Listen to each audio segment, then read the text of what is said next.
죄가 가리워짐을 받는 사람들이라는 제목으로 하나님 말씀 전하겠습니다.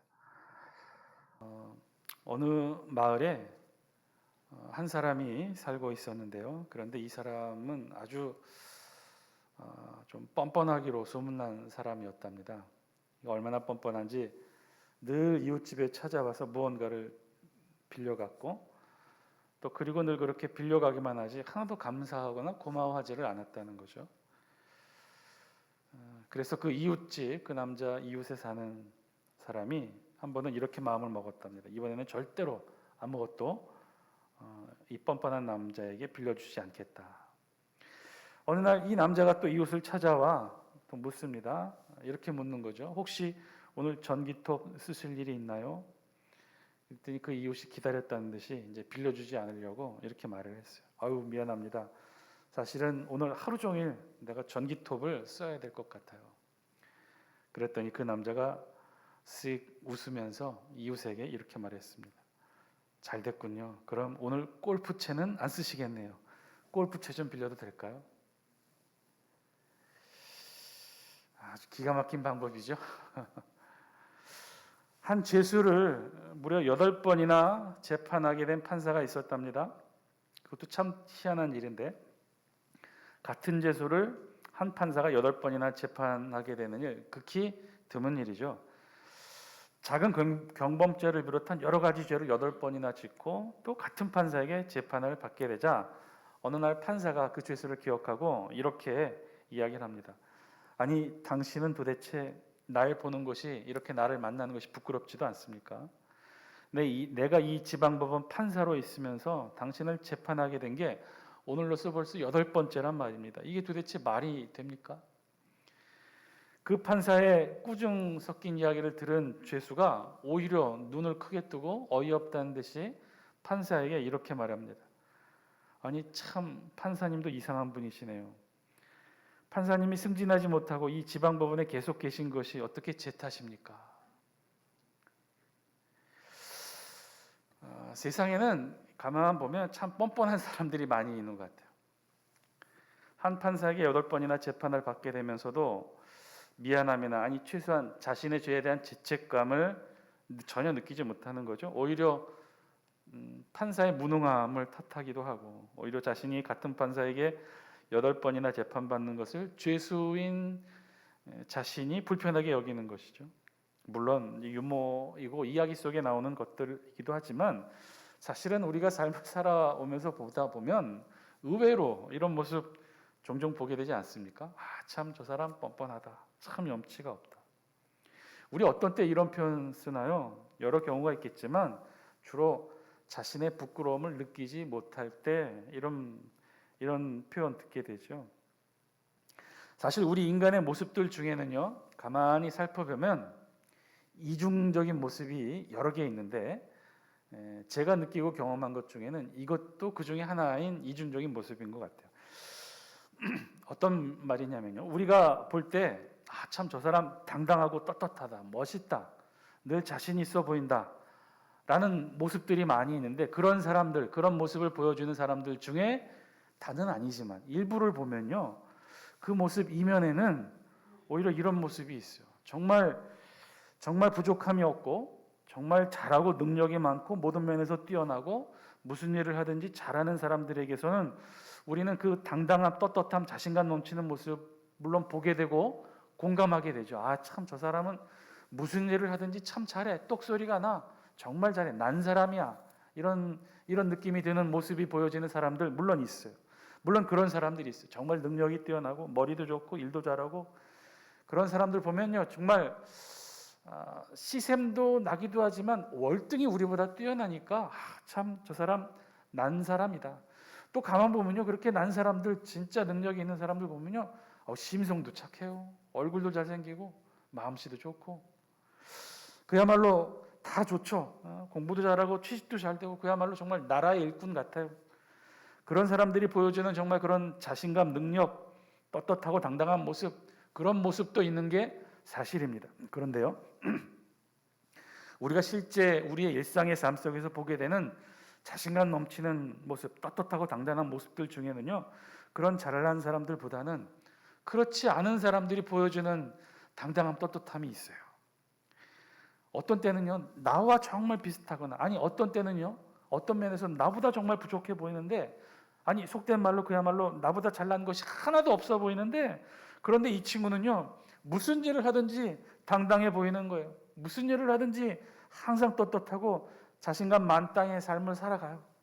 정말 말 그대로 이 세상과 모든 우주가 이 친구 중심으로 돌고 있는 것처럼 그렇게 행동하는 친구들이 있죠. 이런 친구들 특징이 있어요. 이런 친구들은요, 자신이 실수를 해도 주눅들지 않아요. 실수하거나 잘못해도 별로 위축되지 않아요. 항상 무슨 일을 하든지 자신감이 넘치고 늘 당당합니다. 그리고 무슨 일을 하든지 늘 실수하거나 잘못된 것을 염두에 두지도 않아요. 그리고 늘 잘 될 것이라고 생각하고 무슨 일이든지 적극적으로 도전하고 덤벼. 왜? 이 세상과 우주가 자기 중심으로 도니까. 거칠 것이 하나도 없죠. 그런 친구들을 보고 있으면요, 한편으로는 부럽다는 생각도 듭니다. 참 부럽다.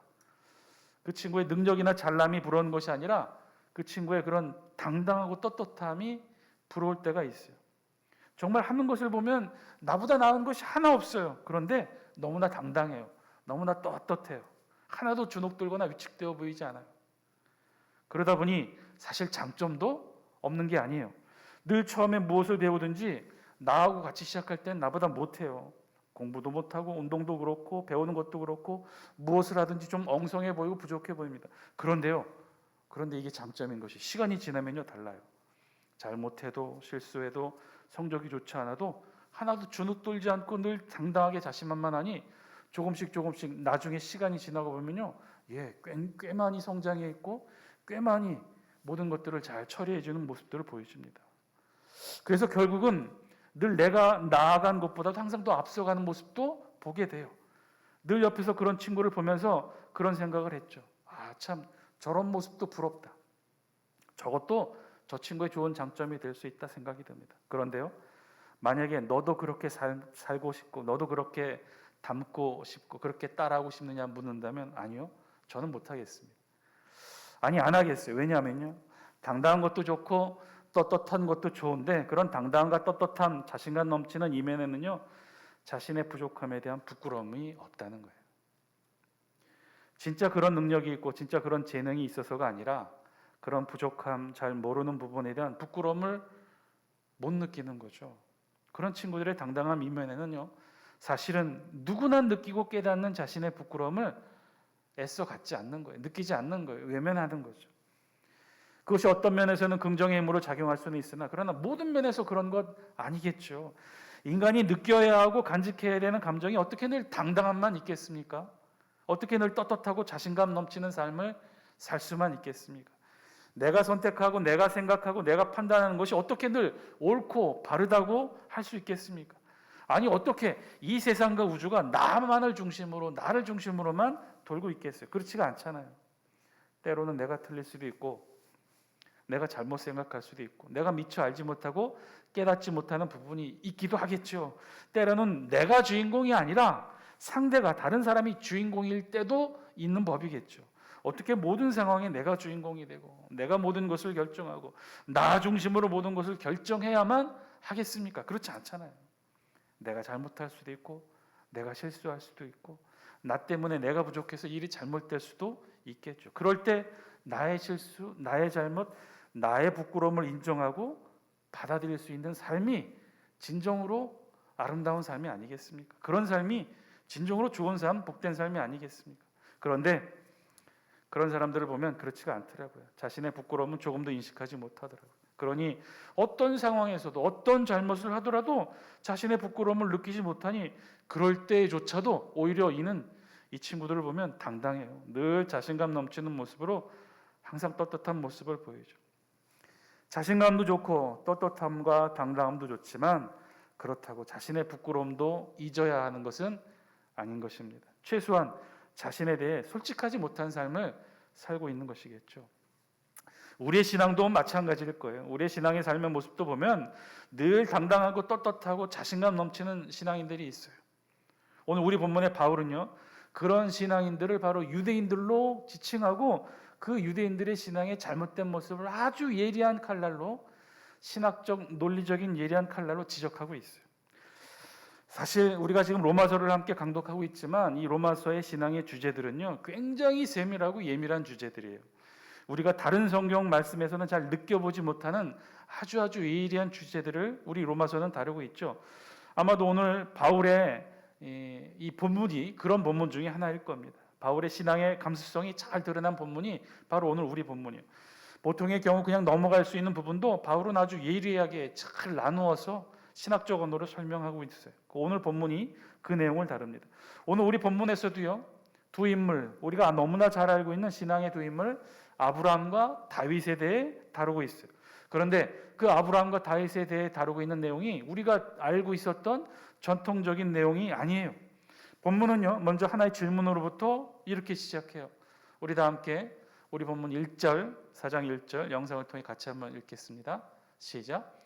그런즉 육신으로 우리 조상인 아브라함이 무엇을 얻었다 하리요? 표현이 좀 예스러워서 우리 지금의 언어의 감성으로는 잘 와닿지 않는 표현이지만 그래도 그 말씀의 뜻은 무엇인가요? 지금 바울은 아브라함에 대해 무엇을 질문하고 있죠? 아브라함이 무엇을 얻었다 하리요? 일종의 반어적 표현이에요. 아브라함이 얻은 것이 있다는 거예요? 없다는 거예요? 없다는 거예요. 아브라함이 얻은 것이 없다는, 그럼 아브라함이 무엇을 얻은 것이 없다는 뜻인가요? 정확하게는 아브라함은 육신으로는 얻은 것이 없다는 거예요. 여기서 말하는 육신의 뜻은요, 육체의 혈통을 뜻합니다.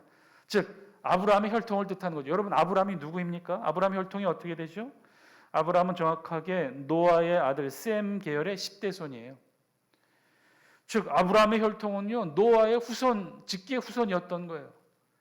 창세기에 나오는 이 아담의 신앙의 혈통을 이어받은 노아의 후손이 바로 아브라함이었다는 거죠. 여러분, 노아가 누구입니까?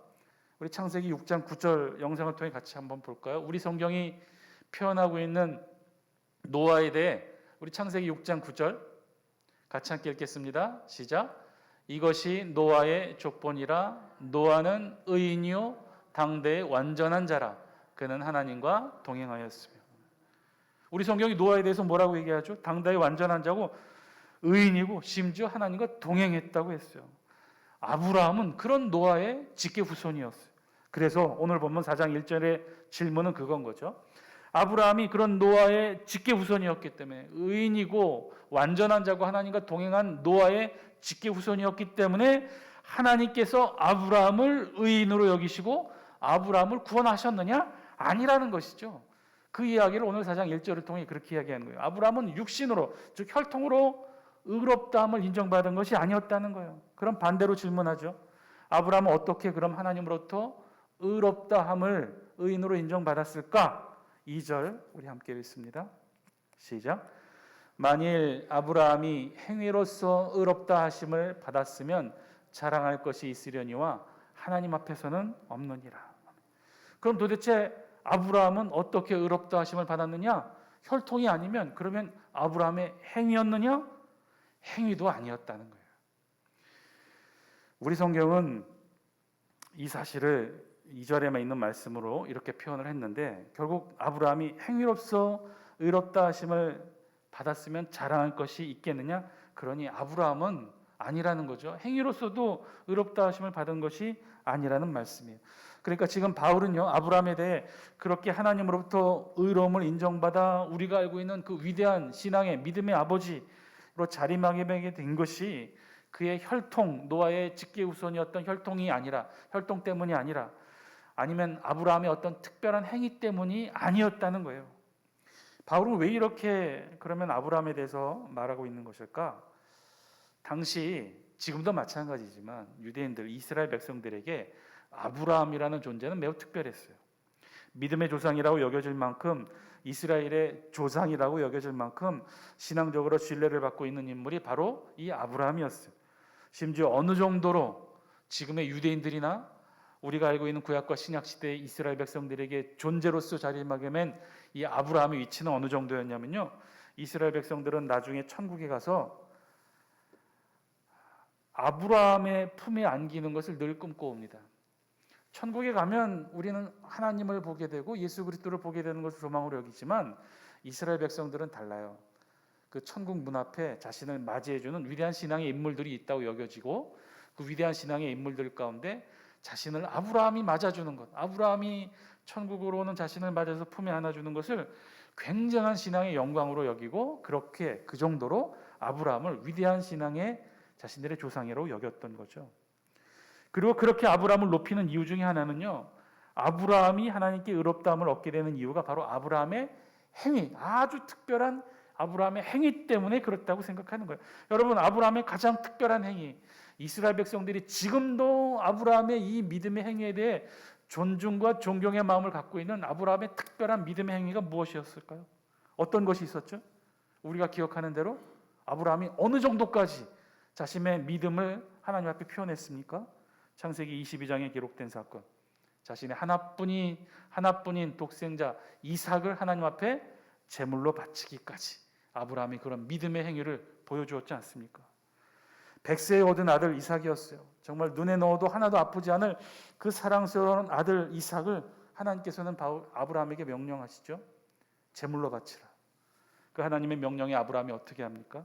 어떤 고민도 번민도 질문도 하지 않은 채 바로 순종합니다. 바로 그 사건에서 보여주었던 아브라함의 순종의 행위가 바로 아브라함을 아브라함 되게 했다고 많은 백성들이, 이스라엘 백성들이 지금도 믿고 아브라함을 추앙하고 있었던 거죠. 일반적으로 모든 이스라엘 백성들은 그렇게 생각했어요. 아브라함이 하나님께 의롭다 인정을 받은 사건은 창세기 22장 모리아 사건에서인데, 그런데 그 사건에서 아브라함은 그 누구도 보여줄 수 없는 신앙의 순종의 신앙을 보여주었다. 그러니 아브라함은 그의 그 특별한 신앙의 행위로 인해 하나님께 의롭다 인정을 받고 구원받은 것이다. 그렇게 알고 있었던 유대인들에게 지금 바울이 뭐라고 하죠? 아니라는 거예요. 2절은 아니라는 거예요. 아브라함은 행위로서 의롭다 하심을 받은 것이 전혀 아니라고 말하는 것이죠. 그럼 무엇이냐? 3절 우리 같이 한번 읽겠습니다. 시작. 성경이 무엇을 말하느냐? 아브라함이 하나님을 믿음에 그것이 그에게 의로 여겨진 바 되었느니라 하고 있지 않느냐라고 지금 바울은 아브라함에 대해서 이스라엘 백성들, 유대인들에게 움직일 수 없는 확고부동한 증거를 딱 제시한 거예요. 아브라함은 하나님께 의롭다 하심을 인정받은 게 그의 특별한 믿음의 행위 때문이 아니라는 거예요. 봐라! 3절에 성경에 보면 이렇게 되어 있지 않느냐. 아브라함은 그의 행위 때문이 아니라 그의 믿음 때문에 하나님께 의로 여겨짐을 받게 되었다는 거예요. 이것이 지금 바울이 선포하고 있는 가장 핵심적인 내용이에요. 당시로서는요, 유대인들에게 이 선포는 정말 엄청난 선포였어요.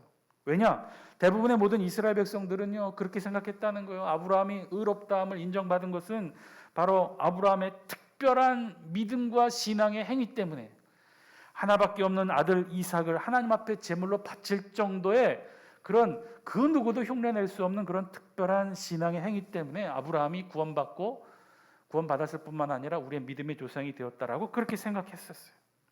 대부분의 유대인들은 그렇게 아브라함의 행위로 인해 의인됨을 믿고 있었는데, 지금 바울은 뭐라고 그랬어요?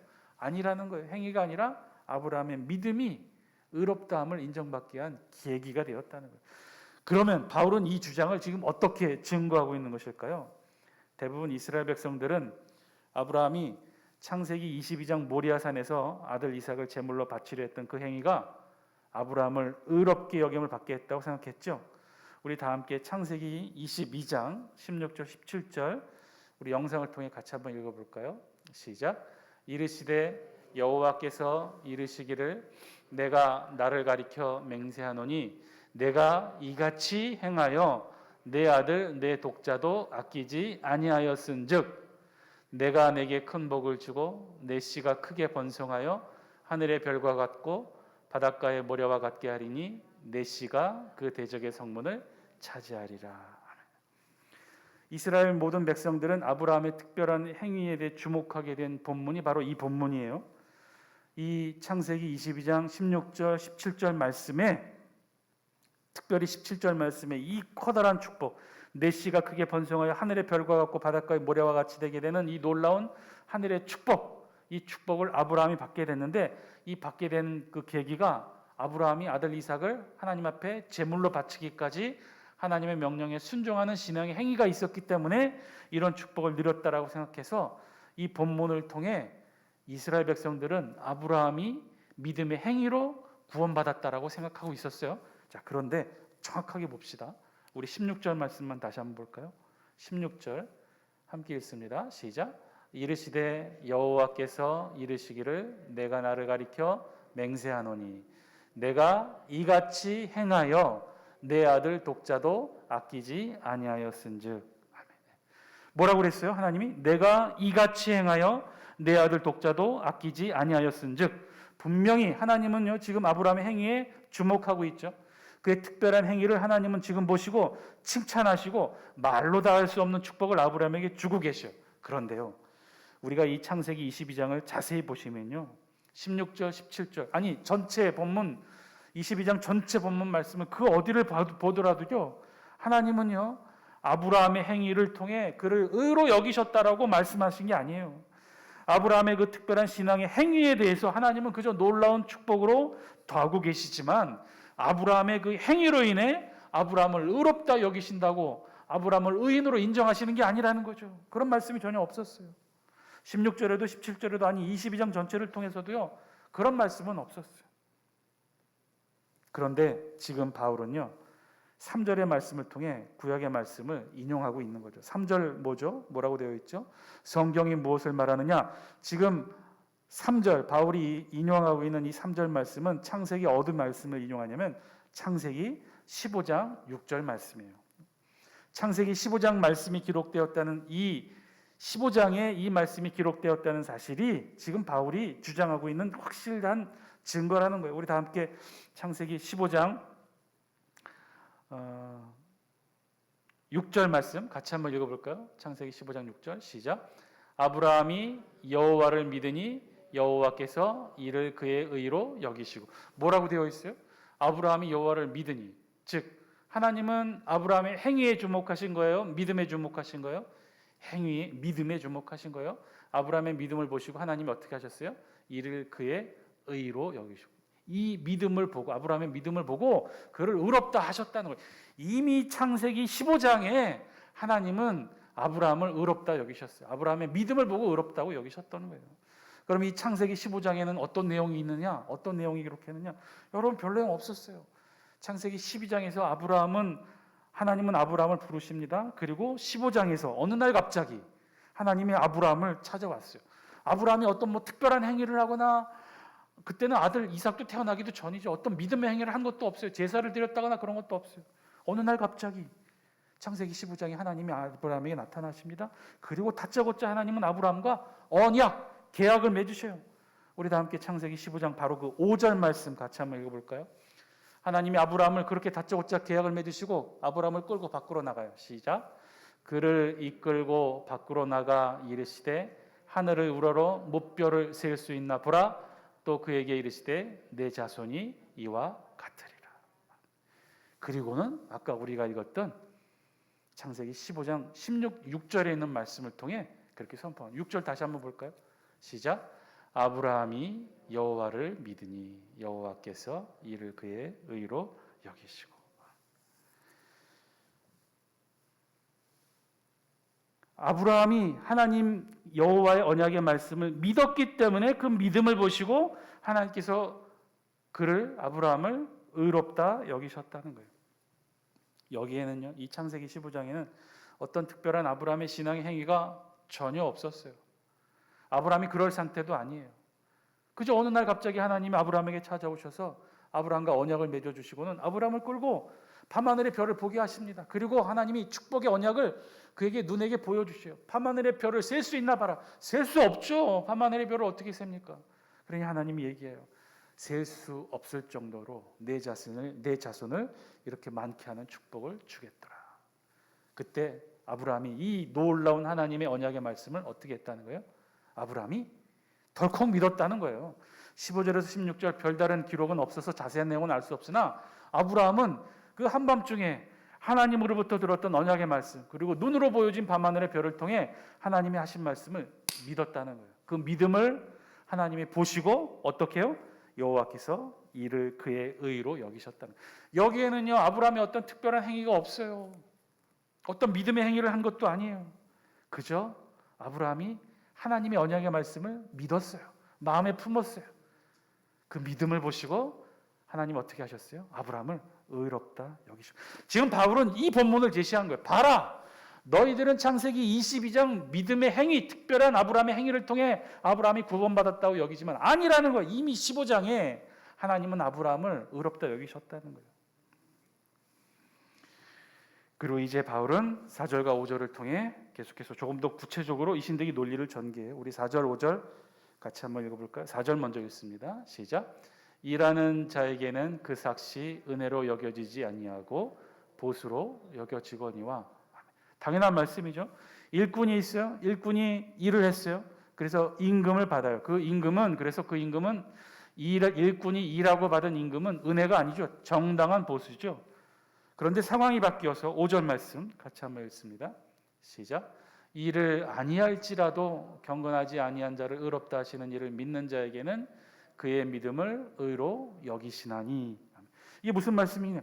이 일을 한 일꾼에게 삭슬 받는 건 그건 은혜가 아니라 보수라고 했죠. 정당한 대가예요. 그런데 일을 하지도 않고 삭슬 받았어요. 그러면 그 삭은 대가입니까? 정당한 일에 대한 대가입니까? 아니면 은혜입니까?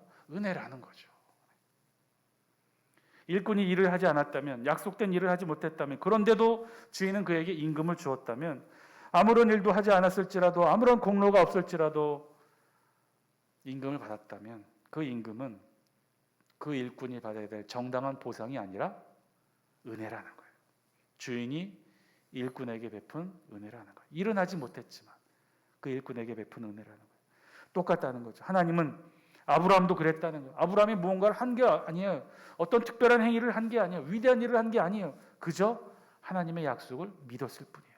하나님의 언약의 말씀을 마음에 품고 믿었어요. 그 믿음을 보시고 하나님이 그를 의롭다 여겨주셨다는 거죠.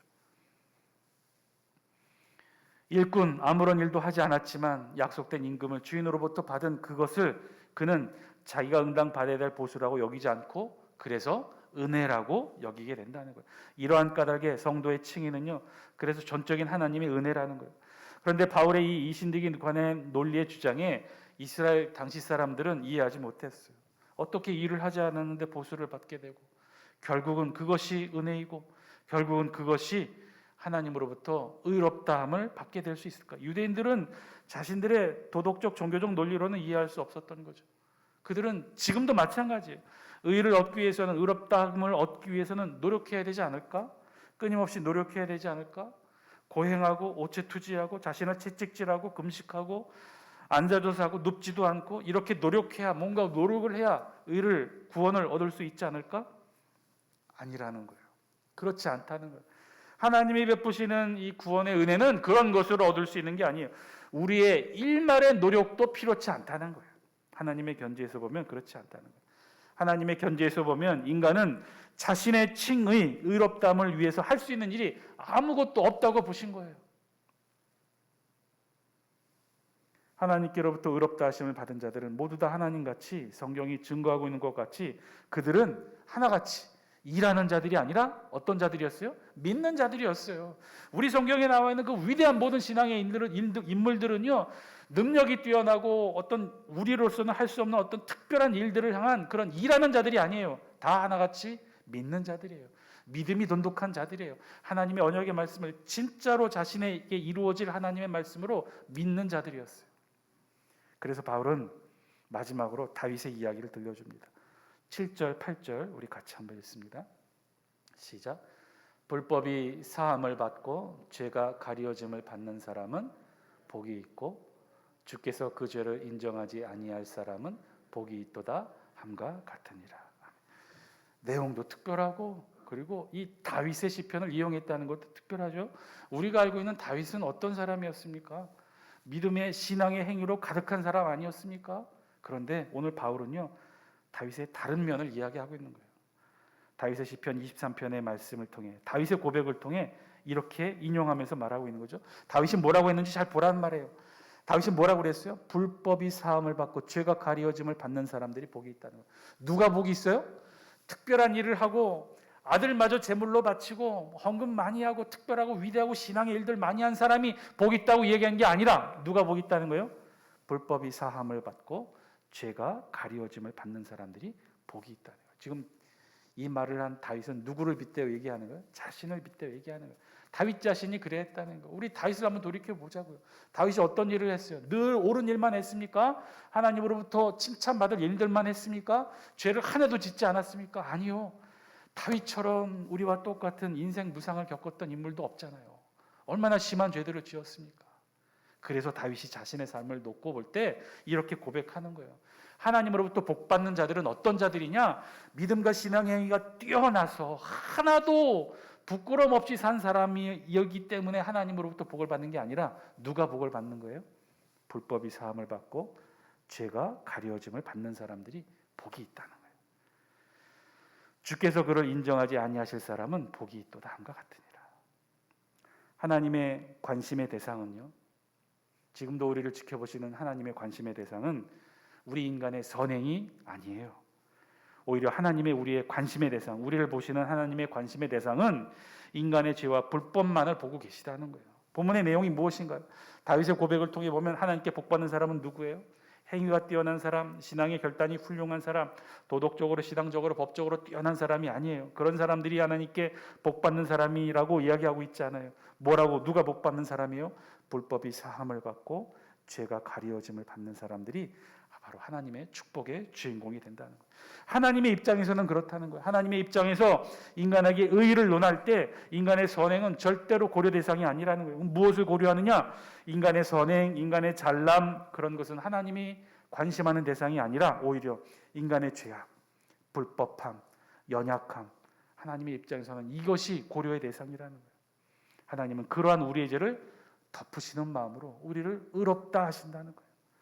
덮어버리고 지워버리고 아예 우리에게서 그 죄를 전혀 고려치 않으시는 마음이 하나님이 우리를 향한 의롭다 하심의 구원을 베푸시는 마음이라는 거예요. 사랑하는 장수께 성도 여러분, 오늘 하나님의 음성을 통해 우리 스스로를 돌아볼 수 있게 되길 바랍니다.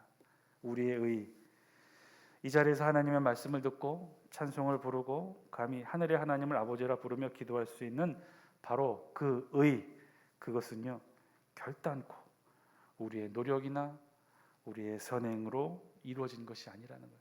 우리의 신앙의 유산이 아니라는 거예요. 나의 신앙의 노력이나 경험이나 경력이나 나의 직분이 만들어낸 결과가 아니라는 거예요. 하나님의 입장에서는 그런 것들은 전혀 고려 대상이 되지 않는다는 거예요. 하나님은 우리를 보실 때 그런 거를 보시지 않는다는 거예요. 하나님이 우리를 보실 때 무엇을 보신다는 거예요? 우리의 죄악, 우리의 불법, 우리의 연약함, 그것들을 보시고 오히려 가리워 주신다는 거예요. 덮어주시는 것으로, 그것을 지워주시는 것으로, 우리의 죄를 하나님이 인정하지 않는 것으로, 그래서 우리에게 죄와 불법과 연약함을 지워주심으로 우리를 의롭다 칭해 주시는 것이 하나님이 우리에게 베푸시는 구원의 방식이라는 거예요. 오늘 우리가 그렇게 해서 저와 여러분들이 하나님 앞에 서 있게 되는 줄 믿습니다. 하나님 앞에서, 말씀 앞에서 우리의 모습이 어떤지 돌아볼 수 있게 되길 바랍니다. 우리는 지금 하나님 앞에, 저와 여러분들은 어떤 모습으로 서 있습니까? 하나님 앞에 비추어진 우리의 모습은 어떤가요? 앞에서 예를 들었던 것처럼 나는 깨끗해, 나는 온전해, 나는 당당해, 나는 떳떳해, 죄짓지 아니하고 죄가 없고 온전하고 거룩한 모습, 특별한 하나님 앞에 신앙의 행동으로 매주일 성수하고 헌금하고 놀라운 신앙의 모습으로 나는 다른 사람들과 달라, 그렇게 떳떳함과 당당함으로 하나님 앞에 서 계십니까? 마치 예수님이 말씀하셨던 바리새인과 세리의 기도처럼, 그런 거기에 나오는 바리새인처럼 여러분 하나님 앞에 서 계십니까? 아니면 세리처럼 서 계십니까? 바리새인이 뭐라고 기도했어요? 바리새인이 서서 기도하여 이르되 이렇게 기도했어요. 나는 일에 2번씩 금식하고 또 소득의 11조를 드리나이다. 그의 반면에 세리가 뭐라고 기도했습니까? 눈을 들어 하늘을 감히 쳐다보지도 못하고 가슴을 치며 이르되 하나님이여 불쌍히 여기소서, 나는 죄인으로소이다. 그때 예수님이 바리새인과 세리를 보고 말씀하셔요. 내가 너희에게 이르노니 이에 저 바리새인이 아니고 이 사람 세리가 의롭다 하심을 받고 그의 집으로 데려갔느니라. 여러분, 예수님이 이 바리새인과 세리의 기도를 비유로 드실 때 그 첫 시작의 말씀이 무엇인지 아십니까? 누가복음 15장 9절에 있는 말씀이에요. 예수님은 이 말씀을 하시면서 바리새인과 세리의 비유를 드셨어요. 우리 15장 9절 함께 읽습니다. 시작. 또 찾아낸즉 벗과 이웃을 15장 9절 이 말씀이 아닌데 제가 읽어드리겠습니다. 15장 9절 또 자기를 의롭다고 믿고 다른 사람을 멸시하는 자들에게 이 비유로 말씀하시되 또 자기를 의롭다고 믿고 다른 사람을 멸시하는 자들에게 이 비유로 말씀하시되 누구에게 말씀하신 거예요? 자기를 의롭다고 믿고 다른 사람을 멸시하는 바리새인들에게 이 비유로 말씀을 시작하셨다는 거예요. 사랑하는 장수교 성도 여러분, 하나님 앞에선 지금 우리의 모습은 어떤 모습인가요? 바리새인의 모습인가요? 죄인의 세리의 모습인가요? 하나님께서는 오늘도 이 땅에서 누구를 찾으시냐면 바리새인을 찾는 것이 아니라 세리와 같이 기도하는 자를 찾으십니다. 그래서 불법이 사함을 받고 죄가 가리워진 사람들을 하나님은 오늘도 애타게 찾으시고 그들에게 복을 주십니다. 당당함도 좋고 떳떳함도 좋고 이 우주가 자기 자신을 중심으로 돈다고 생각하는 것도 좋지만 여러분 명심하셔요. 그러나 그렇다고 해서 우리 자신의 부끄러움마저 외면한 채 살아서는 안 된다는 거예요. 오늘 우리가 이 자리에 앉아서 예배드릴 수 있는 이 은혜는 결코 우리가 당당해서가 아니에요. 우리가 떳떳해서가 아니에요. 우리가 하나님 앞에 죄를 짓지 아니하고 옳고 아주 선한 행위들만 했기 때문에 오늘 저와 여러분들이 이 자리에 앉아 하늘의 은혜를 누리는 것이 결코 아니라는 거예요. 오늘 이 자리에 앉아 있는 저와 여러분들의 하늘의 은혜를 누리는 결정적인 중요한 계기는 우리도 언젠가 하나님 앞에 세리처럼 기도했기 때문이죠. 하나님, 불쌍한 나의 죄를 용서하여 주옵소서. 부끄러운 나의 이 모습을 하나님 불쌍히 여겨 주옵소서. 바리새인이 아니라 세리처럼 기도했던 그 기도의 음성을 들으시고 하나님이 저와 여러분들을 복된 자리로, 구원의 은혜의 자리로 인도해 주셨어요. 이제 우리가 하나님 앞에서 어떤 모습으로 계속해서 살아야겠습니까? 오늘도 그저 부끄러운 죄인의 모습이지만 그런 우리에게 한없는 하늘의 은혜를 주신 하나님 앞에 감사하며 찬양하며 그 하나님께 영광과 존귀를 드리는 삶을 살아가는 것이 오늘 하나님 앞에 우리가 보여야 될 신앙의 바른 모습인 줄 믿습니다. 하나님 앞에선 우리의 모습이 늘 불법을 가리워 주신 하나님께 그 은혜에 감사하며 고개를 숙이는 세리의 기도의 모습으로 남은 여생 살아가시는 저와 여러분 다 되시기를 주의 이름으로 간절히 축원드립니다. 함께 기도하겠습니다.